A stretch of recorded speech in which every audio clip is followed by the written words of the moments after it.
फूलमती फूलमती ए फूलमती फूलमती तुला कैसे लागत है ए फूलमती फूलमती तुला कैसे लागत है जोड़ी कैसे कहूं तोला मोला लाज लगत है जोड़ी कैसे कहूं तोला मोला लाज लगत है ए फूलमती फूलमती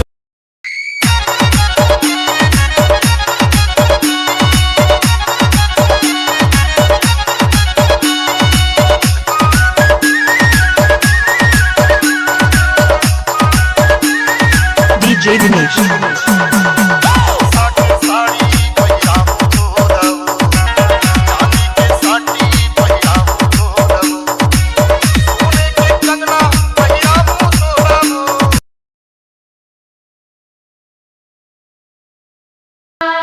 भौजी ले लो चौकोकलापुर काकी कहाँ है मामी कहाँ है अक्षरा दी का वो कहाँ है मन बुला लाद लो नहीं ये रावत हाँ ले चलो ततेल हर दिन चढ़ा